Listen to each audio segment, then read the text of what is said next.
I had to roll over. My back was hurting. But, yeah, the doctors even acted like it was nothing. I was told, it's not my fault you waited 5-6 months to come see me. That's your fault, so you live with the pain. I was literally told that by a professional doctor. Which, you know, them acting that way made my parents act like, or assume that it was nothing. I have the best parents in the world and wouldn't trade them for anything. But because the doctors was acting like it wasn't a serious injury, my mom and dad assumed, well, she can at least do chores. And so, well, my mom and dad would leave early in the morning to go to work at like 7. They would go to a second job early in the evening, so they wouldn't get back to the house until like 9 o'clock at night. I would be alone every day from, like I said, 6 to 9. And they would come home and wonder why I didn't do my chores. Then they would go to bed. So basically, that was my life for a good 2 years. I remember laying one night and looking at my ceiling and thinking, I literally have nobody in the world. I have no friend. All the friends that I thought I had when I went homecoming, even my very best friend, just dropped me. It was like no one could see my situation. It was like everybody had a veil over their eyes to what I was going through. But you know what? I'm so glad that they did. Because had they had seen the sincerity of my situation, I would have been babied, I would have been catered to, and I wouldn't have grown. I wouldn't have clinged to God like I did. And you know, even God seemed like, I've been a Christian since I was a little girl. Like, I remember saying the sinner's prayer when I was 5, and I meant it with my whole heart. So I've always had like a really close relationship with God. I've never not considered myself a Christian. But this time it was different. This time it was like I didn't feel God around me like I normally did. It was like He was standing far away looking at me, just observing what I was doing. But you know what? Teachers are always silent during a test. And this was my test. And I remember looking up to the ceiling, because that's all I could do was lay and look at the ceiling, thinking, God, I have no idea why this happened, why I can go through this pain, why nobody cares about me. You know, no one even really called. You know what I mean? Trisonda did. I will give her that. Trisonda is one of the friends that called me and checked up on me every now and then. The rest forgot my existence. I mean, honestly. And my mom would ask me, she'd be like, you know, Kayla, why don't all your friends come visit you, or this, that, and the other? I'd say, Mom, they're just getting their license. They've got better things to do than hang out with a crippled. And, you know, I was taken up for them. I was looking at things from their perspective. So many things happened on top of that. Like, we moved a few months after I fell. And, sorry, get comfortable. We moved a few months after I fell, and they lost all of my clothes. You know what I had to wear? I had a pair of jogging pants and a few raggedy school t-shirts that I had once used to sleep in. That's what I had to wear to doctor's appointments. I had 2 physical therapy appointments a week. I had to wear the same thing every time I went. And my physical therapist would laugh at me and say, you wear that every time. Like, that must be your physical therapy outfit. And I'd be like, yeah. And I was so embarrassed. I don't know what, I had that for like a year. I mean, I wish I could sugarcoat it and tell you that, you know, things were different. But honestly, that's what I had to wear for a year. And it was so embarrassing because where I couldn't move and I was eating my emotions, I blowed up. I was 250 pounds. I'm 5'9", that's still overweight. A big time for me. And it was miserable.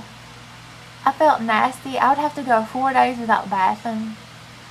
I was so lonely that my skin ached. And I know that sounds really dramatic, but I mean it. Like, I just remember laying there thinking, I just need to hear somebody's voice. I just need some kind of company. I don't matter to anybody in this world. I could literally die right now, and nobody would care.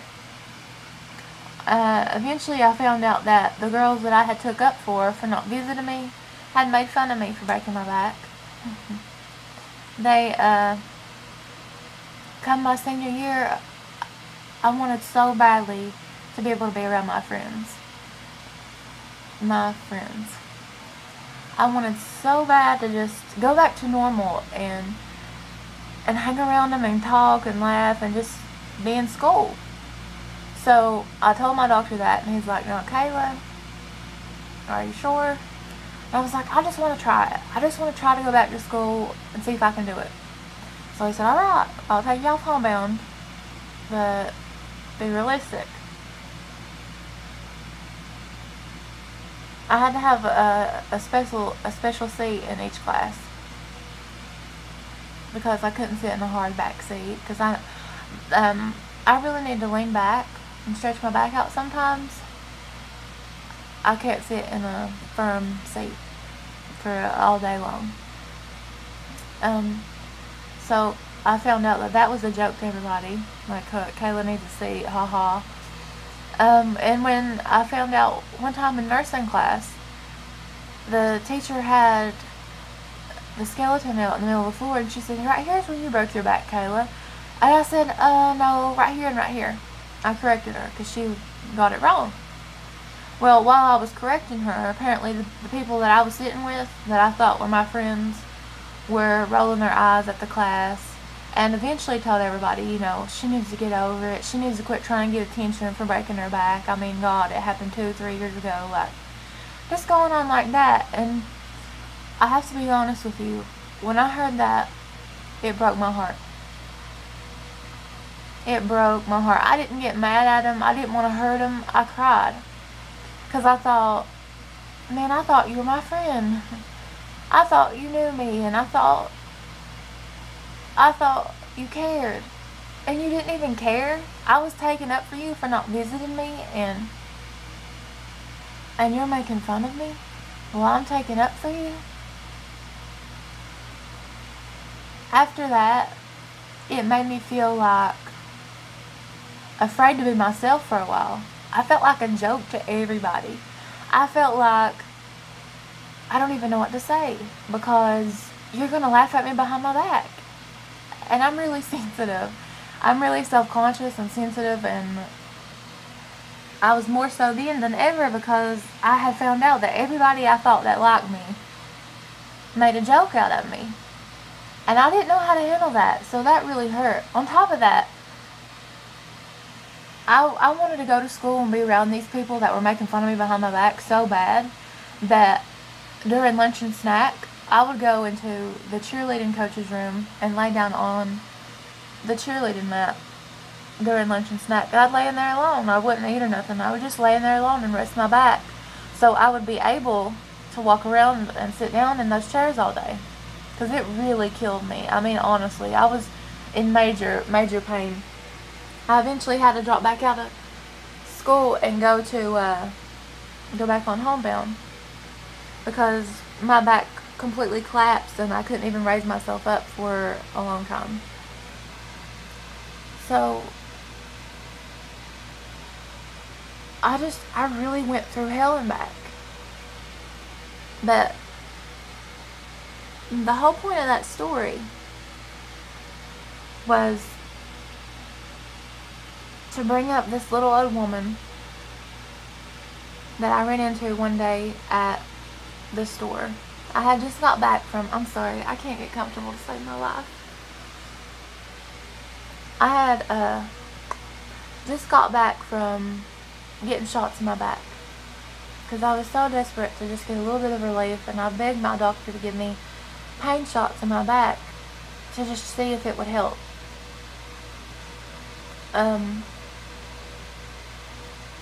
since I was already up and out of the house, Mom's like, why don't you just try to walk around the store a little bit? Because she had to get some groceries. And where I was never out of the house, she's like, you should just get out of the car and just try to walk around, you know, get out a little bit. And so I was like, okay. I remember walking through the store and feeling so miserable. I felt like nobody sees me. I'm invisible. I'm worthless. Nobody cares about me. I'm a joke. I mean, I just, that was constantly replaying in my head. I really felt like a dog. Until